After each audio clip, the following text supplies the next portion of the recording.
Begin again. My name is Jacquie Pfeffer Merrill, and I'm here to welcome you to one of the concurrent sessions in today, the first day of the College Civic Learning for an Engaged Democracy Forum, sponsored under the auspices of the Campus Compact and with support from the Endeavor Foundation, the University of Virginia Karsh Institute for Democracy, and the Civic Learning for an Engaged Democracy Coalition.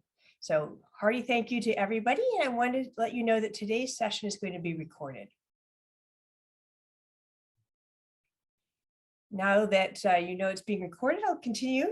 We have, I'm going to just tell you a little bit about our run of show. I'm going to briefly introduce our two panelists, Dr. Ronald Crutcher and Leah Li, and then I'm going to tell you a little bit about why the Bipartisan Policy Center itself has been very active in these issues about fostering conversations across difference. And then I'll open it up for a moderated conversation. I'll first ask some questions of President Crutcher, then I'll turn to Leah Li and ask her some questions. And then we will have some conversation. And I invite you at any point during our conversation today to start adding your questions and comments about what you hear into the chat. So we're looking forward to hearing from all of you who are tuning in today. And we want to say thank you very much for joining us. So now briefly to introduce our two panelists. Ronald Crutcher is President Emeritus of the University of Richmond, and he is also past president of Wheaton College in Massachusetts. While he was at the University of Richmond, he made campus-free expression and conversations across difference one of his signature issues. The University of Richmond adopted a statement on freedom of expression during his tenure, and he also served, to our great pleasure here at the Bipartisan Policy Center, on our academic leaders task force on campus-free expression, which a year ago last week released its consensus report, Campus-Free Expression, a New Roadmap.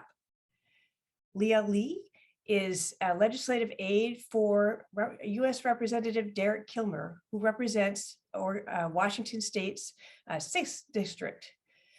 Ms. Li is an alumna of the University of Washington, where she studied international relations, political science, and English. And in Representative Kilmer's office, her portfolio includes civics, education, and technology. So thanks very much, Ronald Crutcher and Leah Li, for sharing your expertise with us today. Before I start with Ronald Crutcher and talking about some of the recommendations of the Bipartisan Policy Center's task force report, which is included amongst the links for this session today, I want to mention why BPC is so engaged in this particular issue. The Bipartisan Policy Center is the only organization registered in the District of Columbia that has the word bipartisan in its name. And that is today sure a real challenge. So 4 years ago, the BPC board decided that in addition to its policy work to bring the best ideas from both parties to promote security and opportunity for American families, it had to do more to support America's colleges and universities in their essential work in preparing the next generation of bipartisan leaders able to forge constructive compromise across principled disagreement. One of the central pieces of our work on that topic has been the work of the Academic Leaders Task Force. It brought together 12 academic leaders under the leadership of its co-chairs, Governors Chris Gregoire of Washington State and Governor Jim Douglas of Vermont. And it issued recommendations on a wide range of topics, including on viewpoint diversity and conversations across difference, which the task force saw as something that is seen to be a problem and has eroded public trust in universities as a true home to open dialogue, and is in fact genuinely a concern and a problem on many college campuses. One of the most important studies that moved the task force in its thinking about this issue was the Hidden Tribes report, The Perception Gap, that showed that the greater degree of a person's education, the more likely they were to receive people on the opposite side of the political aisle as holding an extreme opinion.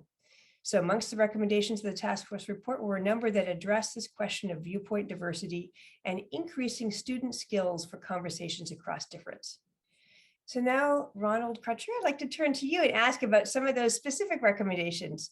And I know that you had many for college presidents, and the task force had many for college presidents. I might want to ask about some of the things that you did specifically in the role as president. But on our call today, we have a number of people who are in student affairs roles or in faculty roles. So I'd like to begin with thinking about some of the recommendations for improving faculty and supporting faculty in fostering viewpoint diversity. Mm-hmm. Well, thank you, Jackie, and I'm pleased to be here this afternoon. Well, I'd begin by saying one of the reasons why I became interested in these topics, that is viewpoint diversity in particular, and in particular conversations across difference, is that my wife, Dr. Betty Neal Crutcher, and I have been mentoring students intentionally since 1999. And what we noticed over the years, we were at Miami University when we first started, then we went to Wheaton College, then ultimately the University of Richmond. We noticed that students were increasingly skittish about having conversations around difficult topics, even once they got to know each other in our groups. And so we began to then focus on this particular area that is focused on trying to give our students some tools, some approaches, if you will, to having these conversations. And I remember very clearly my first year at the University of Richmond. At the end of the year, the provost had a retreat, and I attended that retreat. And it was in preparation for our strategic plan. I sat at a table, and in one of the conversations, I mentioned the work that my wife and I were doing and how important it was for us to develop these skills in our students. And I remember very clearly one of our history professors saying, well, you know, faculty need help in this area as well. And so in terms of practicality, some of the things that we did at the University of Richmond, I mean, first of all, what I did was to develop a speaker series. I didn't develop it from scratch. We already had an endowed series called the Sharp Viewpoint series, the purpose of which was to bring speakers from a variety of perspectives to campus. But in addition to bringing the speakers to campus, I use it as a model, if you will, on how to engage in conversations with people with whom you don't necessarily agree. We had small group discussions and things of that sort for faculty and staff. And the other thing we did was to, in our inclusive pedagogy work, the provost and I emphasized as a part of the inclusive pedagogy work, the notion of having conversations with faculty about how to engage students in conversations across the difference. One of the things that my wife and I have used in that regard is something that was called the Open Mind platform. Some of you may be aware of this. It's now called the Constructive Dialogue Institute. It's a great way to help students understand why it's important to have conversations across difference. And it also, it's a set of case studies, if you will, and you as an instructor can actually, you can track your students' progress. Next year, I'm going to be teaching a first-year seminar, and I'm going to require this of the students in my first-year seminar before they begin, because my wife and I found that it really helped the students. It gave them some tools that made it very easy for them to engage in the conversations that we put before them. You know, and then and campus-wide, we now have. I just learned about this the other day, that ACS, the Association of Southern Colleges, has gotten a grant from the Mellon Foundation involving the University of Richmond, the College of Washington Lee, and Hendrix University, on where they're putting together a faculty cohort on facilitating challenging conversations, and the goal will be to take a cohort of faculty, and this year and then 2 years hence, basically to help, again, faculty think about how to engage students in these conversations, as well as to help them develop the skills, and then more importantly, to pass that on to other colleagues on the campus. And then finally, one of the things that we did just as I was leaving we developed something called a community dialogue facilitation network, which is an internal, it's a set of faculty and staff. So this involves faculty, student affairs staff, as well as other staff. We sent a pilot group of people to the University of Michigan to their Intergroup Dialogue Institute. And we now have an internal group that's training other trainers on how to do, how to facilitate intergroup dialogue. Well, I think that is terrific. Thank you for all that. And I just appreciate the several aspects of that. These, the faculty kind of learning communities and supporting them both as they develop a syllabus before they go into the classroom, as well as how to, when a tricky topic comes up in the classroom, so that they're able to engage that with confidence. And the work with students that you and Betty Neal Crutcher also did. You mentioned the Open Mind Institute, where now the Campus Coalition, our Conversations Institute, in the task force report, which we meant to make as actionable as possible, we included the links to those resources, as well as the modules from the New York University First Amendment Watch, which includes some modules that faculty have taken and used in their classrooms, as well as those at the Georgetown University Free Speech Center. One more question before we bring in Leah Li, and I didn't know that you have done some work specifically around freshman orientation and the moment students arrive on campus. Can you tell us a little bit about what the University of Richmond has done in that regard?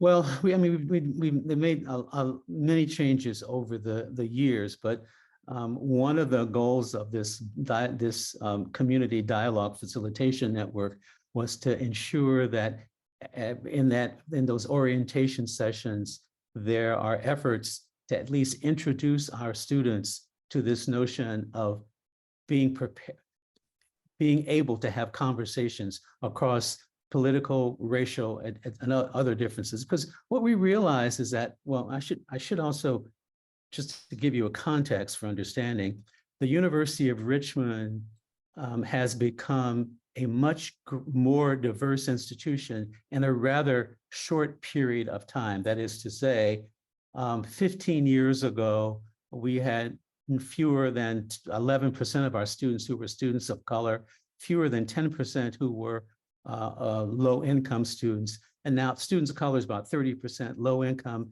is 18, 19%. And when I came in as president, my concern was to ensure that students from every background, every perspective felt as though they belonged at the university and could thrive. But in addition to that, I didn't want them simply to thrive in their little bubbles. I wanted them also to develop the capability of interacting with each other across those bubbles. So that's still a work in progress. I wish, if I had been king instead of president of the university, I would have required all faculty to use Open Mind or the Constructive Dialogue Institute. I was wise enough not to do that. It's being used as a pilot, but not across the board. But there are some really specific things that are being done with respect to the community dialogue facilitation in that first year. Because the thing is, what I realized after doing some research is that most of our students come to us from segregated communities. So this may be the first time many of them have been surrounded by people who come from very different backgrounds, politically, religiously, racially, and economically, I might add. And so the 4 years that they have on our campus may be the last opportunity that they learn how to have conversations across difference. And of course, we know how important, at least we should know how important that is with respect that is the ability to have conversations across difference, how important that is with respect to sustaining our democracy. Well, I appreciate that is a perfect ending point. The importance of making campuses both inclusive and genuinely open to frank conversations across difference. And one of the things that the task force spent a lot of time thinking about, I know, was how is it that we can reconcile commitments to diversity and inclusion with commitments to freedom of expression? And that might be something that comes up in the question period.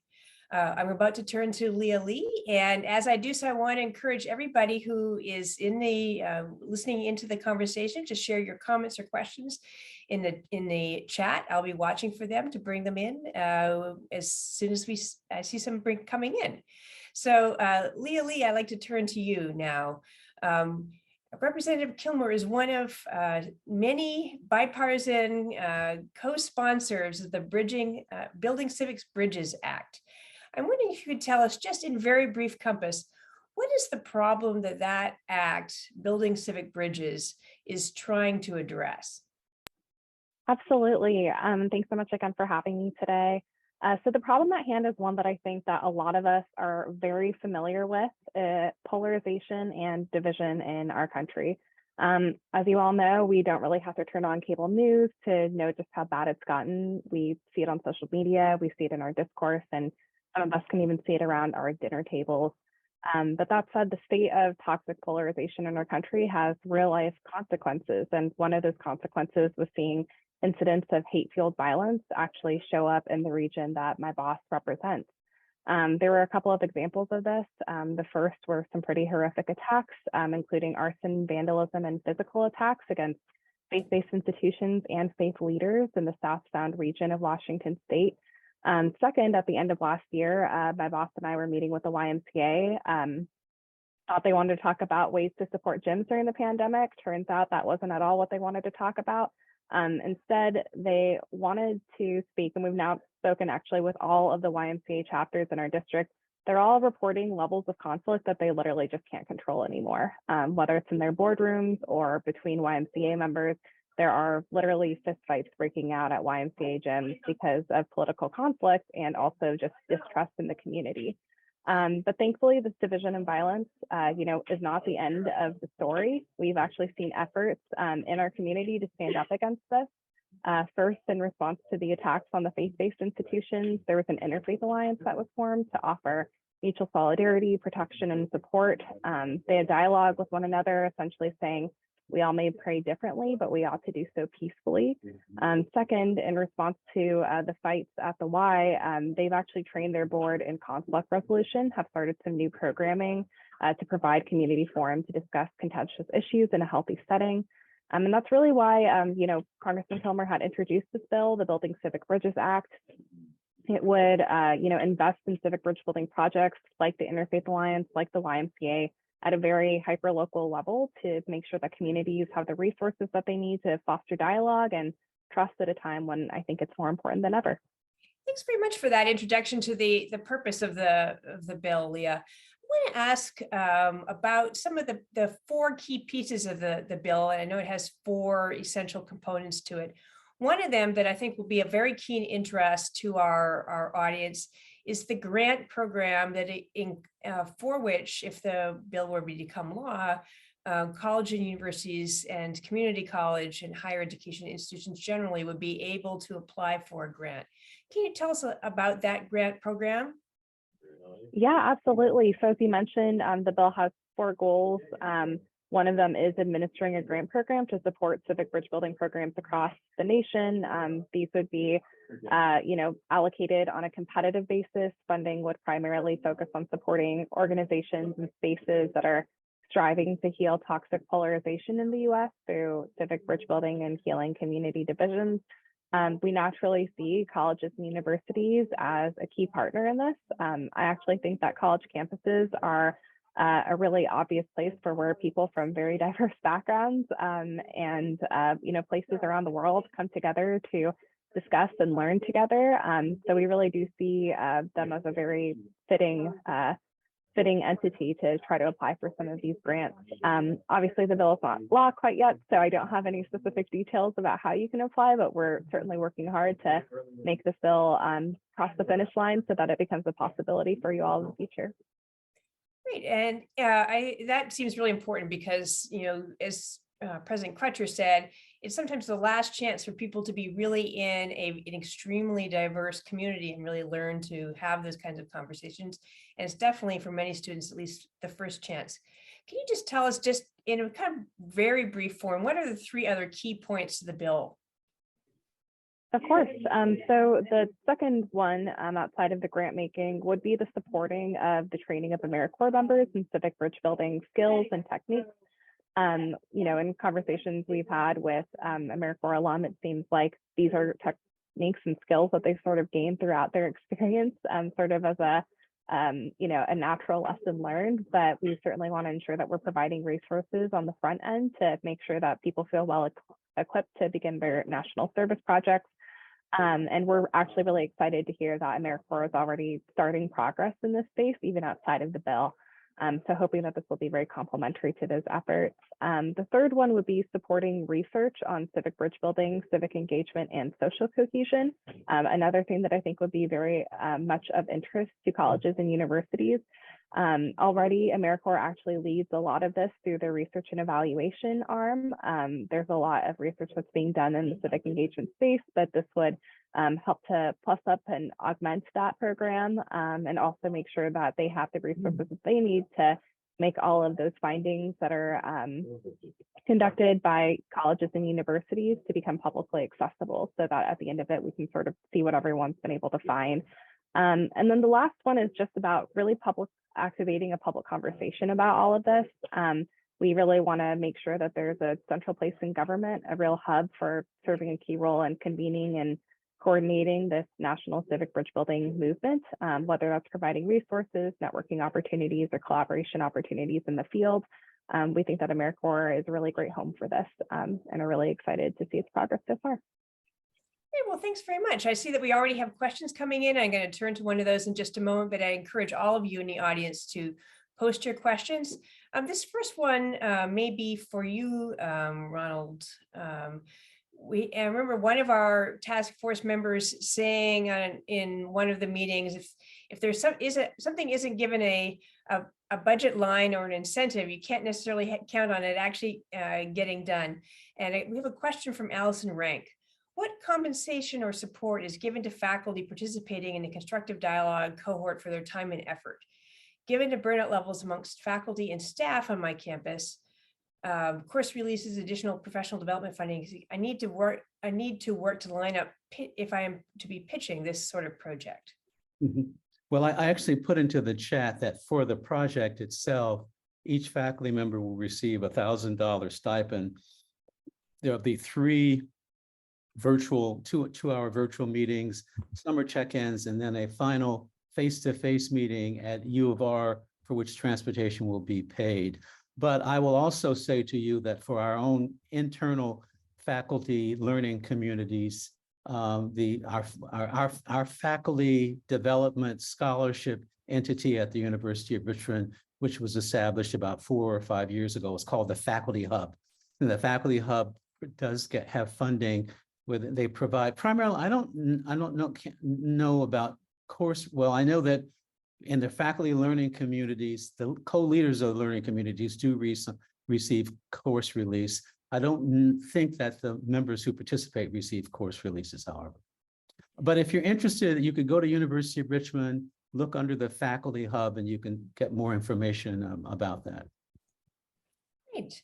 Thanks very much. And one of the things that the task force was really concerned about was that there are a number of institutions that are really just stretched tremendously in faculty, and student affairs leaders are stretched tremendously during this time. But one of the things that we tried to do in a task force was in the extensive endnotes.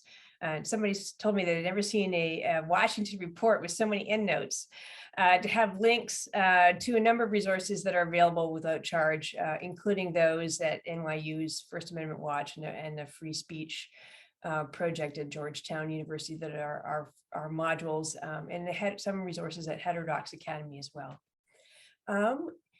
Let me just have to check the messages here.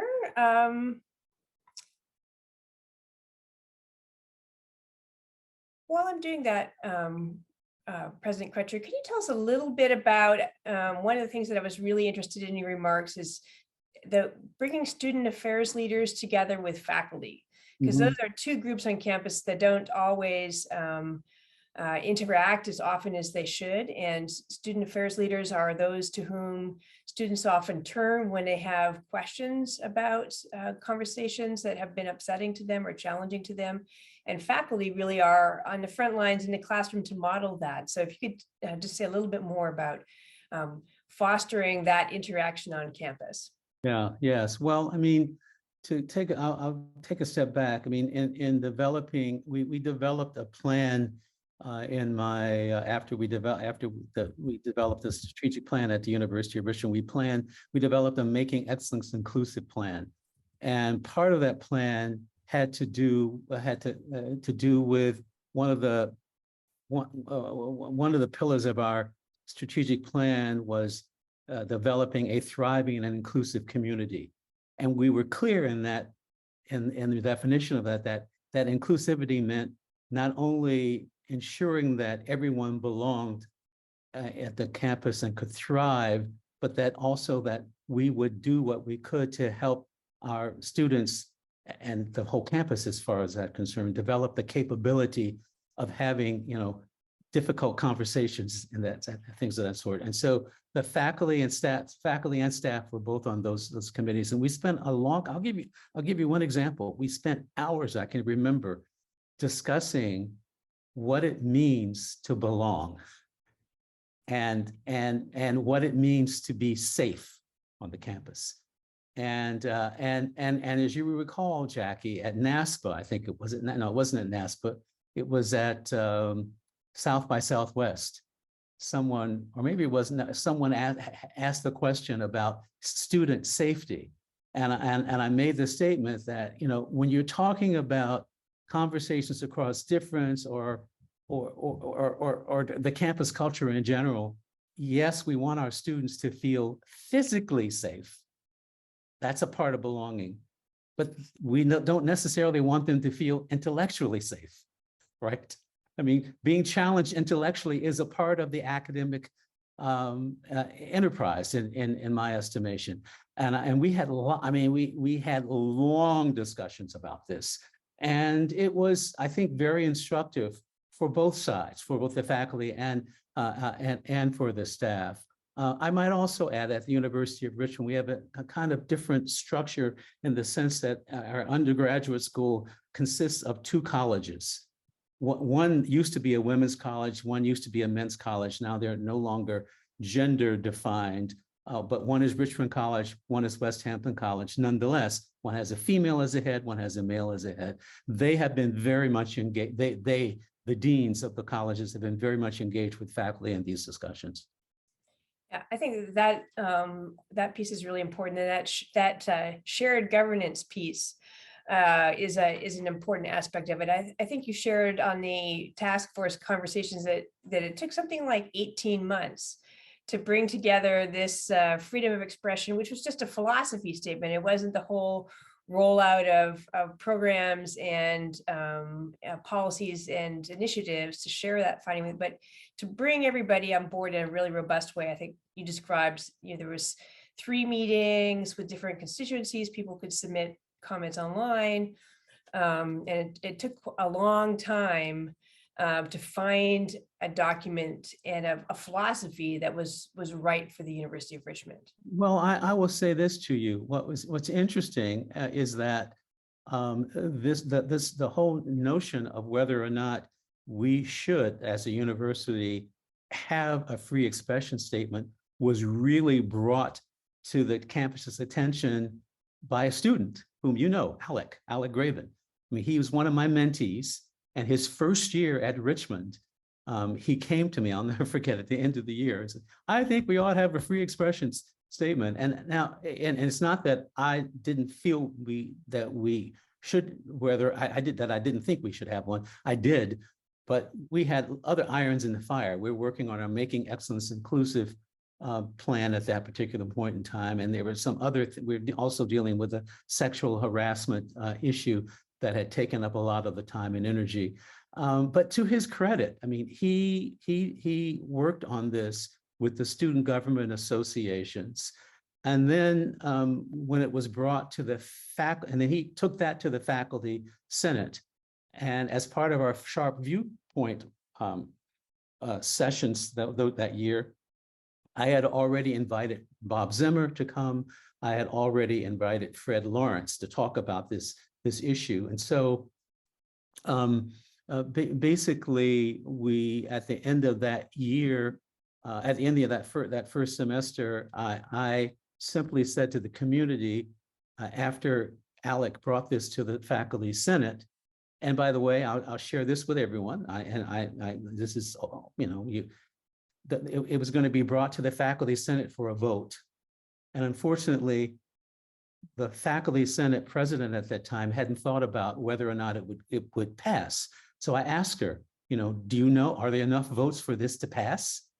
She wasn't sure. And I said, the last thing you want is for this recommendation not to pass, because the headline is going to be faculty senate votes down student requests to develop a free expression statement. That's what that, and so she asked it to be removed from the agenda. And I said, what I'll do is I'll take these speakers who have already agreed to come.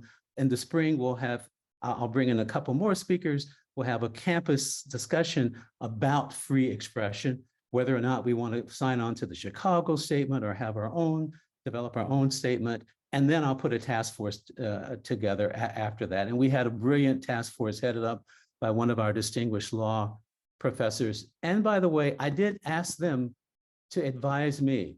I said, you know, do you think we should simply sign on to the Chicago statement? Now, what I didn't say to them is that in my estimation, I feel very strongly that any university that decides to develop a free expression statement, pardon me, ought to base it on its own history, traditions, and mission. Because every institution is different. And that's exactly what they came back and said we needed to do at the University of Richmond. And I'll end by saying this. You alluded earlier, faculty, Jackie, to the notion that there's this conflict between free expression and our goal to be an inclusive campus.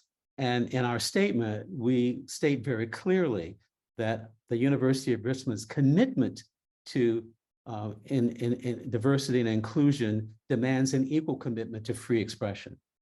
And that's something, that's when we had the discussions with the faculty, staff, and students after we put out the draft of the statement, that was the one point that point was one that came up over and over again, and that we had to really talk through. The other point was the discrepancy between, you know, faculty and staff, which you can't really do much about. I want to come back to asking you how you made that really a lived experience, not just something that one says in a document, that inclusion and freedom of expression go along with this specific example of the Ryan Anderson events on your campus. And I'm going to come back after that to Leah Li to ask her about this great question that you pointed to, you know, in this, especially in this day of social media, campuses need to be alert to what is the headline going to be. We've seen a tremendous erosion in public trust in colleges and universities. Pew found that only about half of Americans agree that colleges and universities are having a positive effect on the way things are going in this country.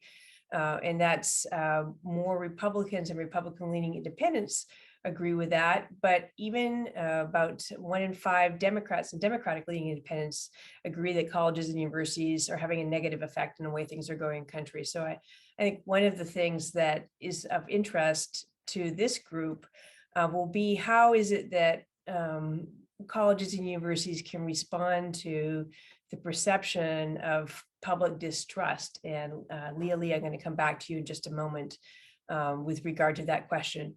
But before that, I want to continue to invite everybody to put questions in the chat. And I'd like to hear you tell the story about how is it that Richmond really lived out that commitment to open inquiry, freedom of expression, and inclusion when Ryan Anderson who has been a critic of the transgender movement, came to the University of Richmond campus? Well, I mean, what happened is that early in the fall semester, I think it was fall of 2018 or 2019, Ryan Anderson had been invited by the Federalist Society and our law school to be a speaker. If you don't know who Ryan Anderson is, he wrote a book called When Sally Became Harry. I believe that's the name of it, or When Harry Became Sally. I can't remember which way it goes. And the book is considered by many transgender individuals to be anti-trans, but yet it has been cited by several justices, including Supreme Court justices in various cases. And the law school has a policy that any law school organization is welcome to invite speakers as long as they can demonstrate that the speaker is somehow connected to the intellectually and academically to the work that's being done in the law school. So at any rate, he had been invited, and about 4 days before, one of our non-binary faculty members sent an email to the entire faculty. This person should be invited. They're trans, they're anti-trans. And our law school dean sent an email and explained to folks, what the policy was in the law school, why the society had invited them. I then ultimately wrote a letter. And one thing I didn't do at the time was write a letter to the entire campus.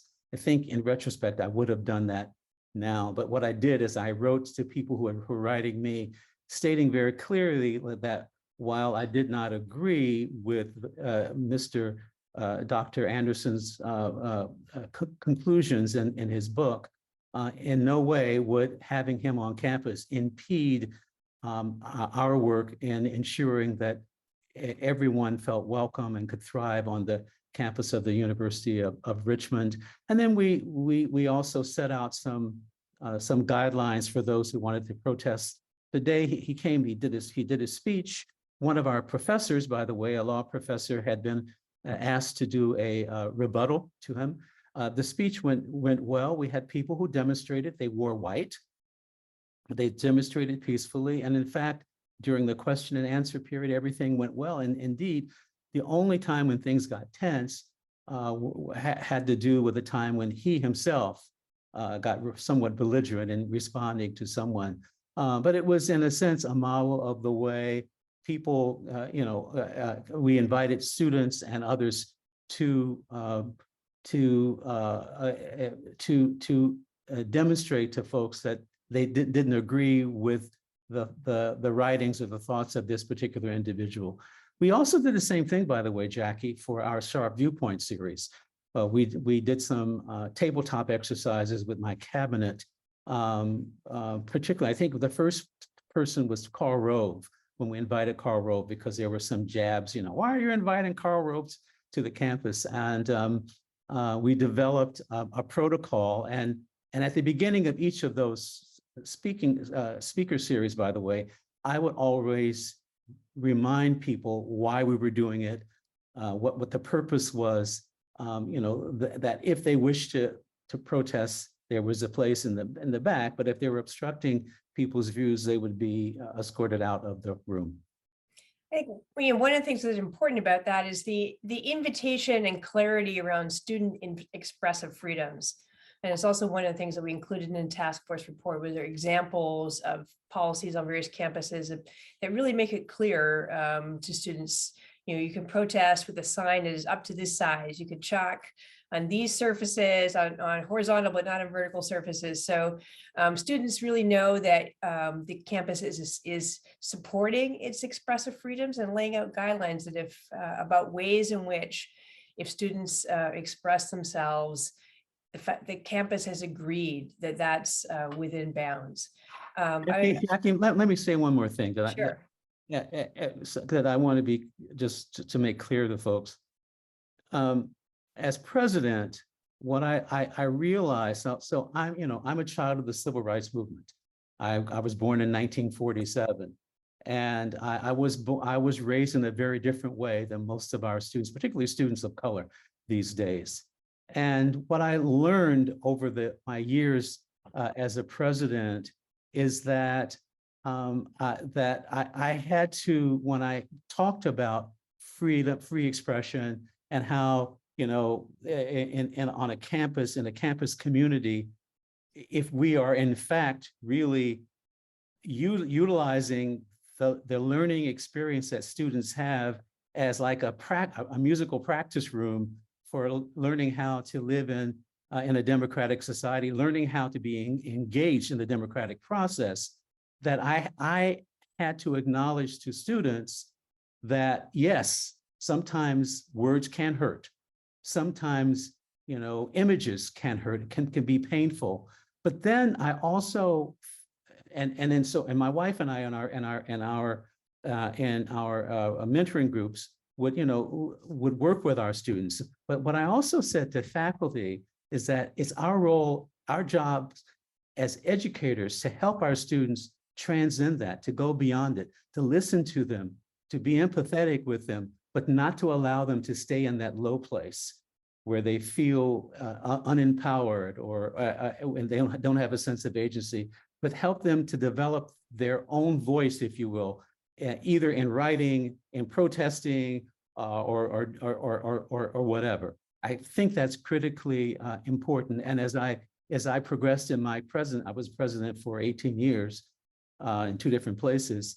I realized how important it was for me to foreground my conversations about this topic with those comments.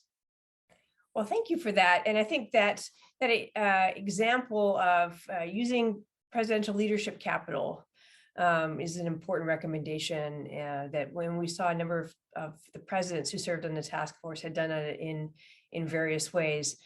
Leah Li, I want to turn to you. And as I do so, I want to remind our audience that this event is being recorded and invite people to put their questions or comments about the conversation in the chat. So Leah, I want to come to this question of the perception of public distrust of colleges and universities, in the sense that colleges and universities need to do better. At least some people think that, and making colleges a space of open inquiry, and to restore that trust in that civic aspect of college and university's mission. Can you speak just a little bit to what Representative Kilmer was thinking with regard to colleges and universities and picking them out as amongst recipients of the potential grant program and supporting their work on building bridges and supporting viewpoint diversity? Absolutely. So I think that the civic bridge building field really enjoys a big diversity of different leaders from different fields, but I think it's really important to just recognize the role of students and academics in this field.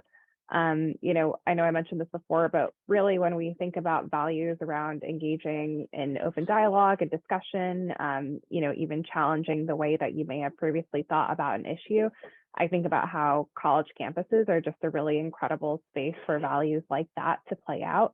I also think that's why we had a number of higher education associations come out to support this bill. You know, second, not only would it, you know, ideally help to fund efforts, you know, at and led by colleges and universities, but also, as I mentioned, you know, help to fund research led by higher education institutions focused on issues ranging from social cohesion to civic engagement to bridge building. You know, I think when we're thinking about the way that students and young people are quite literally the future of this country, you know, we really need to remember that democracy is something that's tested, earned, and won every generation. It's not something we can take for granted. That means helping to build strong civic education and skills. A healthy, religiously, racially, and ethnically diverse democracy just relies on everyday citizens to live, work, and serve along people who can believe very differently from them. And that means exercising respect and empathy for others. And so I think that's why that's so important for those conversations to be had on college campuses and for student leaders to be uplifted by work like that. Yeah, and I think I appreciate that sort of pledge of trust. one of the things that was most of interest to our co-chairs of the task force, former Governor Chris Gregoire of Washington State and former Governor Jim Douglas of Vermont, was the legislative landscape in which state legislatures were increasingly active in passing either laws or from other quarters executive orders, touching on curricular matters, touching on academic freedom matters. And as former governors who had overseen public university systems, they really saw that as out of bounds. But part of the task today is unfortunately rebuilding that public trust. Ron Crutcher, I'd like to turn to you on that particular question. Presidents and their leadership teams, faculty, trustees are out in the community. They're speaking to various civic associations. Sometimes they get interviewed by the press. For those who are on the call today, what kind of suggestions do you have for going beyond the campus and thinking about the general public audience and about rebuilding that trust in higher education? Well, I think one of the things we have to do is to demonstrate to the public that higher education institutions are not indoctrinating students with respect to particularly progressive ideas. Now and I will tell you, Jonathan Haidt has said several times that he feels that one of the biggest problems we have in higher education is that the faculty, and he lays this at the feet of faculty, that faculties are illiberal. Now, I don't agree with that. But what I would say to you is that a lot of people outside of the institution, and I'm not talking about simply Republicans or conservative people, a lot of people in the middle as well. I will say to you, I'm on the board of the American Council on Education, and at our last board meeting, we learned that basically some quotes from our institutional vice president, our vice president governmental relations vice president, he shared with us some quotes from senators on both sides of the aisle, which were not very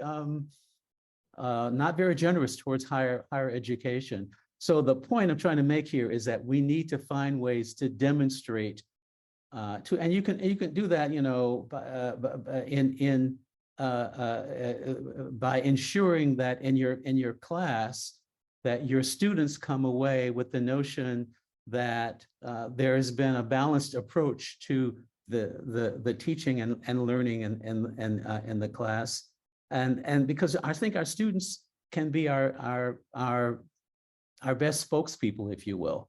The worst thing that can happen is I don't know if you saw the article by the young woman at the University of Virginia that was in the New York Times. It was very damning toward the University of Virginia. That was one person's perspective, but because it aligned with some of the thoughts that people already have about higher education, it was very, very powerful. And so we need to kind of find those of us in higher education, faculty, staff, and as well as leaders, find ways to get those more balanced stories, if you will, out. Yeah, and I think that certainly was something that we were concerned about in the task force. I think the same Pew study that I cited before found that there was a wide perception that college professors use their classroom for indoctrination. So I think 79% of Republicans and Republican-leaning independents thought that was the case, but also 17% of Democrats and Democrat-leaning independents thought that was the case. And yet, when students are surveyed, they report concerns about their classroom comments being reported on social media. They report concern about students disapproving of something they might say in class, but they don't report only in very little concern about faculty members using the classrooms to share their own political viewpoints. So one example that was pointed to was the surveys that have been done at the University of North Carolina and originally at Chapel Hill in 2020 and in 8 campuses published in 2022 with Jennifer Larson and her peers. And they asked students, are faculty members fair, equal, something like equally fair? It's a very high standard to political views on both sides of the aisle. And only very tiny numbers of students, I think on the Chapel Hill campus, it's something like 2% of self-identified liberal students, something like 10% of self-identified conservative students say that faculty members don't treat both sides equally. And so one way to counter that perception that is too frequent among the general public is to be able to do those kinds of surveys that benchmark where a particular campus is in terms of the challenges to its open inquiry on its campus, but also to show what aren't real challenges to open inquiry on those campuses. And, looking back to the question earlier, those takes, doing that kind of survey takes resources, but it can be really useful as a snapshot and a way of creating more accurate perceptions of college campuses. I want to continue to invite questions from those who are in our audience. And Leah, I want to come back to you with another question about building bridges in the transition from universities to the broader public square. The AmeriCorps program that's part of one of the 4 pillars of the Act. Can you tell us a little bit about that and perhaps how people who are on college campuses, whether they're student affairs or career offices, can help point their students towards that program? Yeah, just to clarify, that's to the AmeriCorps program generally? Yeah, or the specific connection that's envisaged in the bill. Gotcha. Yeah. So we saw AmeriCorps as a natural home for this bill for a couple of core reasons. The first being that, a lot of people aren't checking party ID when they're at the door to enter a national service project together. They're not really seeing if you're wearing a blue shirt or a red shirt. They really just want to see that you're working on something to help better the community collectively. I certainly know that, AmeriCorps is really known also for helping to energize young people across America. We see a lot of folks take a gap year before starting college or spending time after college to participate in one of its many programs. And so we think that, helping to instill a strong sense of national service through this bill, especially among young people, is going to be a really key component of that. And that's a huge reason why we saw AmeriCorps as a good fit for this bill. I also do believe, as far as, resources for students currently, I'm happy to try to drop something into the chat as well, but I do believe that there should be something that's available to colleges and universities if they're interested in grant programs, or if they have students that are particularly interested in any current programs there too. We're almost Did at I tell you time. what happened when I went to Bard Made in Kingston? Please go ahead. We have 2 minutes left, but very briefly, please. I went and introduce yourself, oh my please. God, this is just me being a ridiculous person. But I saw Will's ex-girlfriend there. And so was really Oh, I'm not sure if that's really a question for us here. Leah, can you tell us a little bit? I know we're almost at the end of the Congress, and we're approaching the last weeks. Can you tell us a little bit about the prospects for this bill? What is your representative and his co-sponsors? What are they looking to? Yeah, so at this time, the bill has 12 Democrats and 12 Republicans as co-sponsors. We're working very hard to try to see this bill move as quickly as we can. We're also trying to work on the appropriations front to make sure that AmeriCorps could at least get started on some of this work. But that being said, we're very excited to have the partnership of the agency already on this mission. They're actually actively working on trying to expand this work through their United We Serve initiative and so forth. So I'm just really excited to keep pushing this forward. Great. Well, I know that we are at time for our session today. I really want to thank everybody in our audience for tuning in and their questions. I want to particularly thank Ronald Crutcher and Leah Li for sharing their expertise. And I want to acknowledge again that this symposium is taking place under the aegis of Campus Compact. And thank again the co-sponsors for the event, the Civic Learning and Democratic Engagement Coalition, the University of Virginia Karsh Institute of Democracy, and the Endeavor Foundation. Thank you very much for making this possible for all of us today. And I know it's a very busy time on college campuses, so I want to wish everybody the very best for these last busy weeks of the semester, and the best wishes for a happy holiday. Bye-bye now.